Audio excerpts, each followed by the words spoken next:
Selamat pagi Bapak Ibu. Salam sejahtera untuk kita semua. Yang pertama, terima kasih kepada Bapak Kepala SMP Negeri 8 Surakarta yang sudah memberikan izin kepada saya khususnya untuk mensosialisasikan modul 1.1 dan modul 1.4. Terima kasih Bapak Ibu yang sudah meluangkan waktu bersama-sama dengan saya untuk merefleksi, mengulas tentang filosofi pendidikan menurut Bapak Ki Hajar Dewantoro. Baiklah, kita menengok dulu dari apa yang sudah saya tampilkan di depan. Untuk yang pertama, beliau adalah Bapak Ki Hajar Dewantoro, aktivis pergerakan kemerdekaan Indonesia, juga politisi dan pelopor pendidikan bagi kaum pribumi Indonesia dari zaman penjajahan Belanda. Yang pertama akan kami sampaikan asas pendidikan Ki Hajar Dewantoro, Bapak Ibu. Saya yakin di dalam perjalanan kita, sejarah kita, waktu kita pertama kali itu mesti mempunyai latar belakang yang berbeda. Untuk menjadi seorang guru itu ada latar belakang yang berbeda yang melatar belakangi kita untuk tertarik menjadi seorang pendidik. Nah, di sini Bapak Ki Hajar Dewantoro, saya bacakan, mengenai pendidikan adalah tempat persemaian benih-benih kebudayaan dalam masyarakat. KHD memiliki keyakinan bahwa untuk menciptakan manusia Indonesia yang beradab, maka pendidikan menjadi salah satu kunci utama untuk mencapainya. Nah, di sini pendidikan menurut Bapak Ki Hajar Dewantoro adalah kunci utama. Nah, pendidikan itu sendiri adalah menuntun anak-anak kita, yang mana anak-anak kita mempunyai kodrat alam dan kita hanya berhak untuk menuntunnya sampai anak ini menjadi seorang yang berhasil.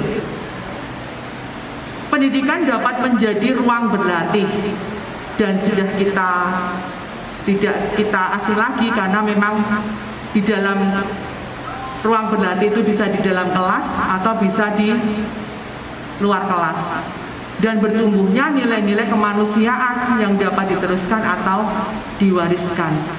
Selanjutnya, seperti gambar di sini, Bapak Ibu, sebagai seorang guru atau pendidik, biasanya kita ditakuti ya.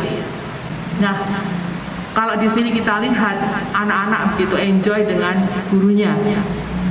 Nah, Ki Hajar Dewantoro sebagai dasar pendidikan bahwa kita mengambil contoh perbandingan dengan hidupnya tumbuh-tumbuhan seorang petani.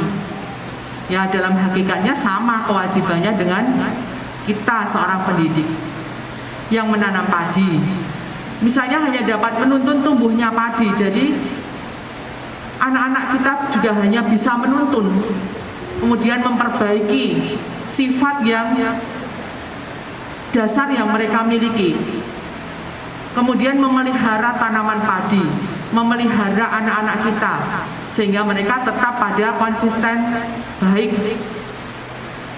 dan memberi pupuk, dan tidak hanya memberi pupuk yang biasa-biasa saja, tetapi pupuk yang kita berikan itu adalah pupuk yang juga berkualitas tentunya.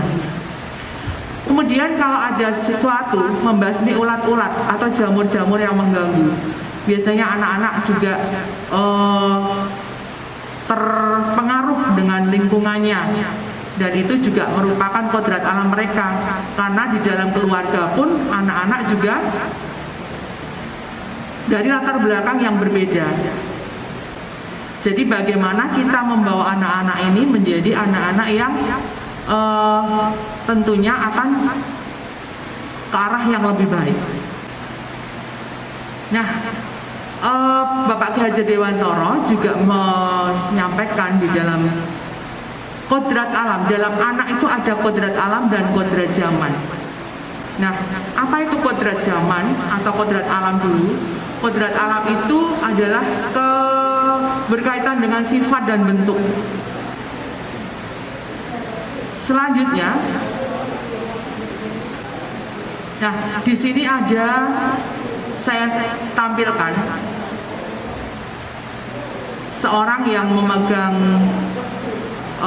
laptop ya, sesuai dengan kodrat zaman. Nah, kodrat zaman ini menekankan pada kemampuan anak untuk memiliki keterampilan di abad 21.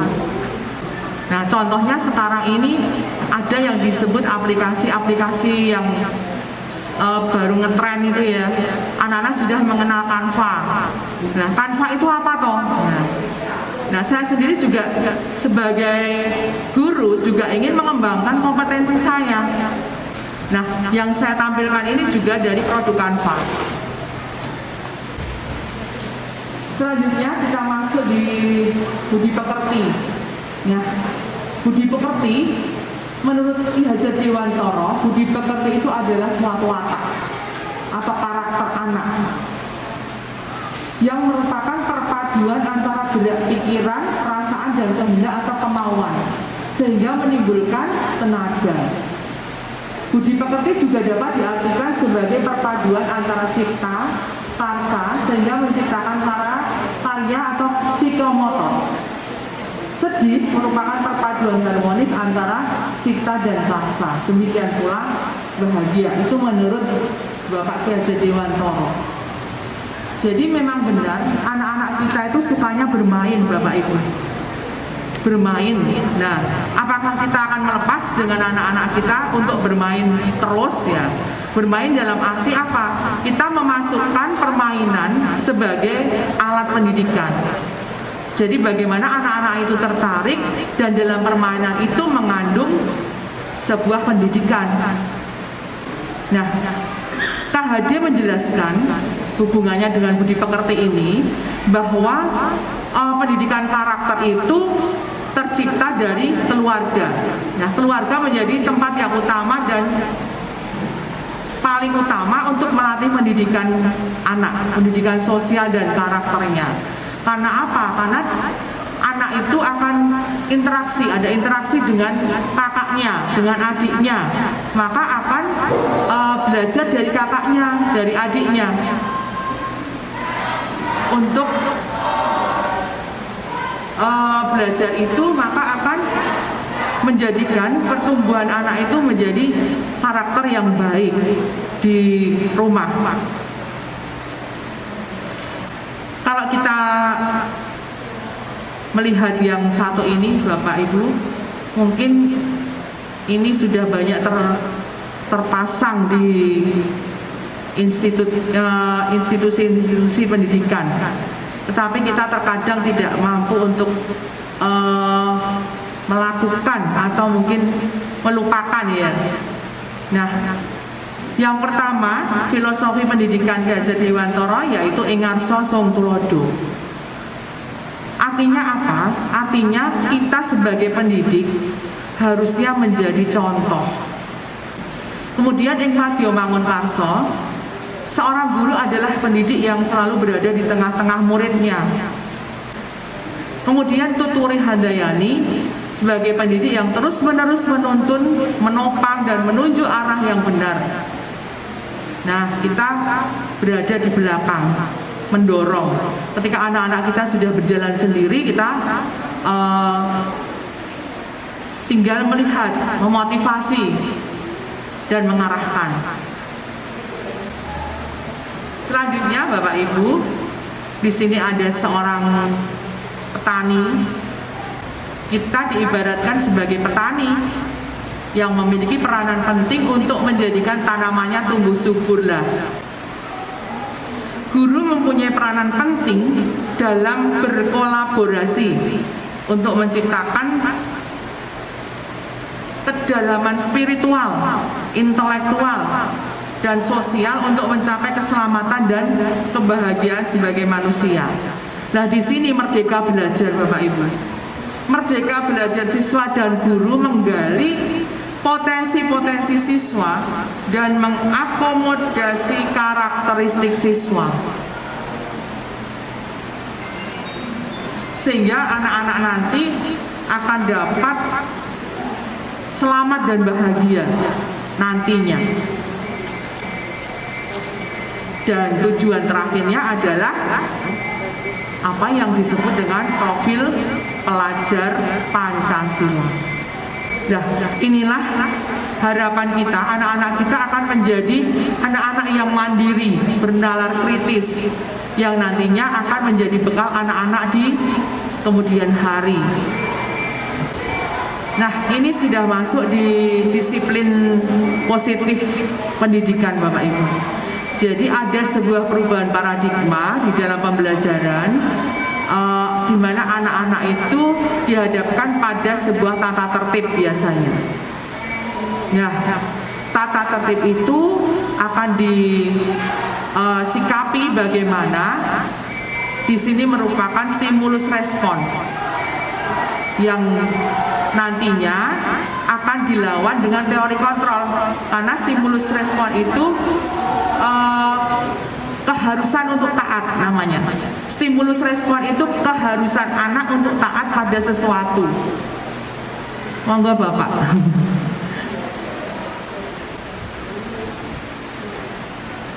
Ada ilusi guru mengontrol murid. Jadi ilusi itu adalah sebuah gambaran yang salah. Selama ini ada pada dasarnya, kalau yang ilusi guru mengontrol murid itu kita selalu ada kesediaan, ada anak dipaksa untuk berbuat sesuatu jika murid tersebut memilih untuk tidak melakukannya. Jadi hal ini merupakan hal yang salah.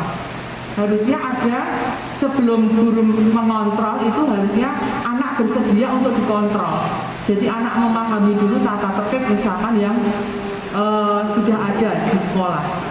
Kemudian yang kedua, ilusi bahwa semua penguatan positif efektif dan bermanfaat. Tidak semuanya penguatan positif itu efektif, yang berupa bujukan-bujukan. Jadi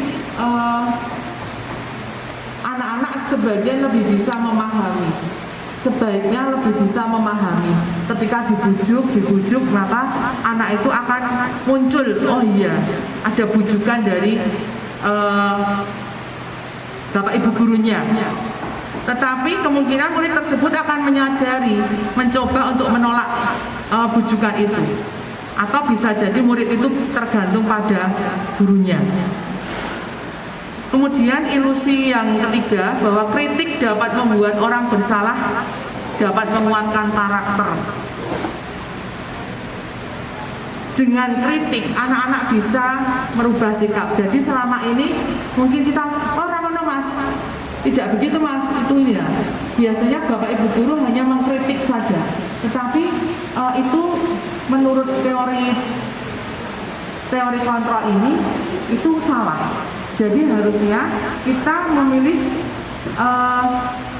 cara yang lain sehingga anak ini tidak lalu merubah sikap. Mungkin dengan dikritik itu anak nanti akan malah sebaliknya dengan harapan yang kita harapkan. Nah ternyata mungkin malah hasilnya negatif seperti itu. Kemudian ilusi yang terakhir, bahwa orang dewasa memiliki hak untuk memaksa.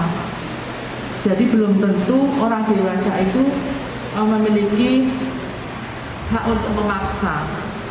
Perilaku memaksa tidak efektif untuk jangka waktu panjang dan sebuah hubungan permusuhan akan terbentuk. Justru malah karena dipaksa anak-anak nanti akan menjadi tidak baik dengan Bapak Ibu gurunya. Tapi kita akan memberi pengertian atau cara yang lain supaya tidak terjadi permusuhan dengan anak.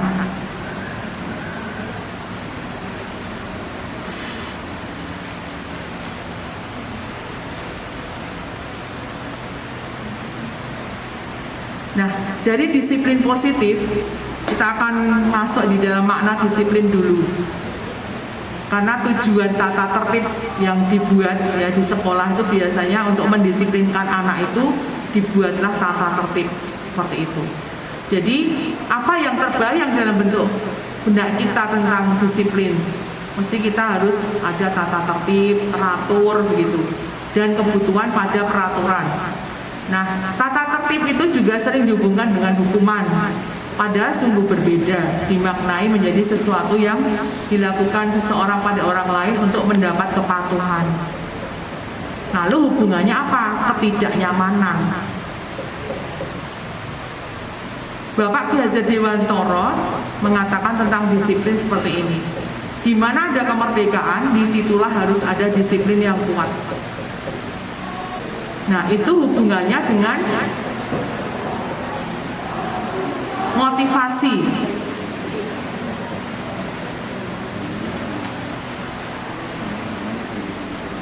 Motivasi perilaku manusia itu ada 3, Bapak Ibu. Jadi anak-anak itu melakukan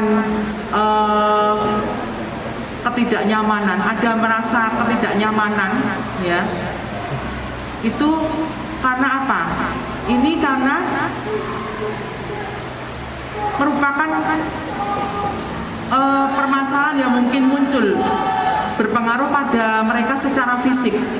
Jadi biasanya orang motivasi perilakunya untuk menghindari hukuman. Jadi anak ini untuk menghindari hukuman, aku tak tertib dengan adanya tata tertib. Jadi supaya nyaman, dia harus mentaati tata tertib. Padahal harusnya, oh iya, saya nyaman itu karena saya mentaati tata tertib, bukan karena saya dipaksa untuk mentaati tata tertib. Kemudian perilaku manusia atau motivasi yang dilakukan anak itu biasanya mendapatkan imbalan atau penghargaan dari orang lain. Nah, ini yang mungkin perilaku yang kurang baik juga, karena kalau tidak ada penghargaan atau imbalan, misalkan nanti kalau kamu mendapatkan nilai baik atau tugas kalian lebih baik, akan ibu beri penghargaan seperti itu. Nah, itu nanti juga akan berpengaruh pada anak, bahwa penghargaan itu tidak selamanya membuat anak itu baik. Jadi kalau tidak ada penghargaan, ya sudah, anak tidak akan melaksanakan tugas gurunya. Nah, lebih baik penghargaan itu bisa semuanya diberi penghargaan. Kemudian untuk orang yang mereka inginkan dan menghargai diri sendiri dengan nilai-nilai yang mereka percaya. Orang dengan motivasi ini bertanya akan menjadi orang seperti apa bila saya melakukannya. Hanya melakukan sesuatu karena nilai-nilai mereka yang mereka yakini dan hargai, melakukannya karena mereka ingin menjadi orang yang melakukan nilai-nilai yang mereka yakini. Motivasi yang akan membuat seseorang memiliki disiplin positif. Nah, ini yang terakhir ini adalah nilai-nilai yang baik, karena bagaimana dia menghargai dirinya sendiri dengan nilai-nilai yang mereka percaya. Tentunya nilai-nilai yang baik, nilai-nilai kebaikan yang baik. Maka dia akan setelah dia peraturan kelas saja. Nah, menurut Gosen, ini saya bacakan, suatu keyakinan akan lebih memotivasi seseorang dari dalam atau memotivasi secara intrinsik, bukan dari ekstrinsik, ya, atau dari luar. Seseorang akan lebih tergerak dan bersemangat untuk menjalankan keyakinannya daripada sekedar mengikuti serangkaian peraturan. Jadi ini sudah saya coba di kelas saya, waktu saya masuk itu meskipun ada peraturan atau tata tertib, yang tata tertib itu tidak hanya dibaca kemudian ditandatangani seperti itu, tetapi di kelas saya kemarin saya membuat kesepakatan atau keyakinan kelas supaya kita tertib. Bagaimana, apa yang mau kalian lakukan, kita sepakati bersama. Jadi anak-anak datang tepat waktu, Bu. Oke, disepakati apa tidak? Sepakat. Jadi ada terus ditulis hadir tepat waktu. Nah, dari seperti ini itu contoh, maka akan tumbuh dari dalam diri anak untuk sebagai motivasi yang baik untuk berlaku baik tadi, dari nilai-nilai kebajikan yang dia yakini sendiri, tetapi dengan kontrol kita.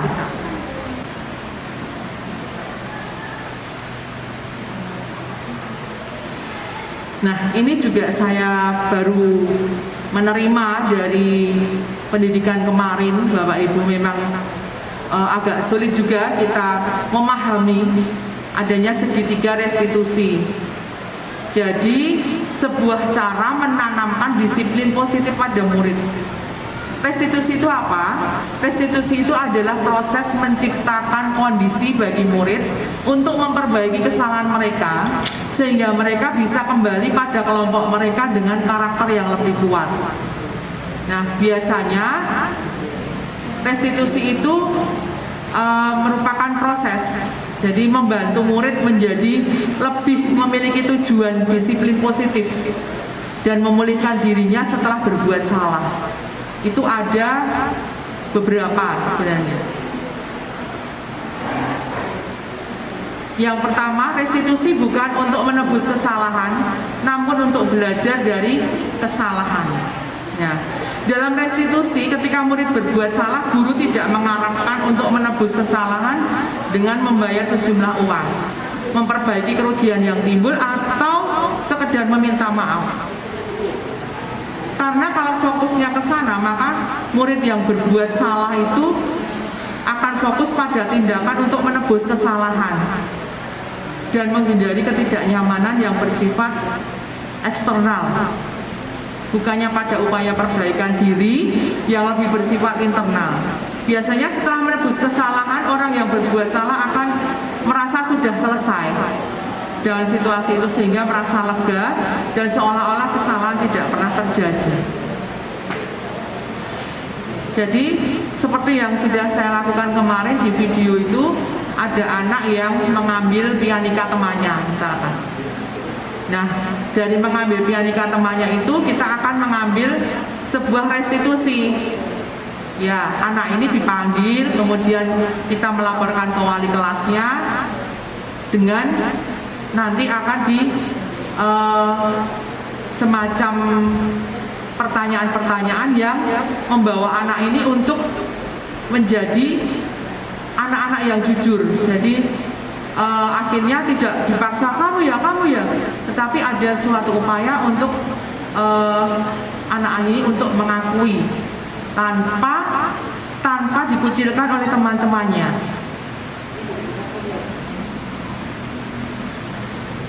Selanjutnya ada restitusi memperbaiki hubungan. Membantu murid-murid dalam hal ingin menjadi orang seperti apa dan bagaimana mereka ingin diperlakukan.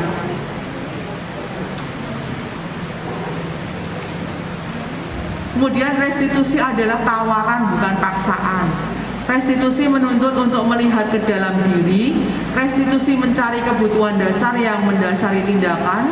Restitusi diri adalah cara yang paling baik.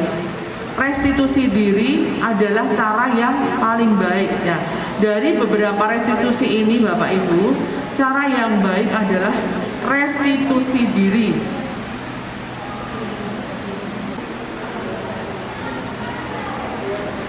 Ya, Bapak Ibu, mungkin itu yang bisa kami sampaikan dari modul 1 tentang filosofi pendidikan menurut Ki Hajar Dewantoro dan bagaimana disiplin positif itu kita praktekkan di sekolah kita.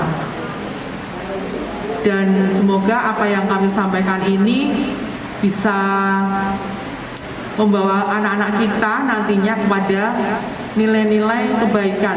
Jadi apa yang menjadi tujuan atau visi kita, impian kita, yaitu profil pelajar Pancasila, nantinya akan benar-benar terwujud. Anak-anak menjadi nyaman, kemudian merdeka dan selamat, akhirnya bahagia.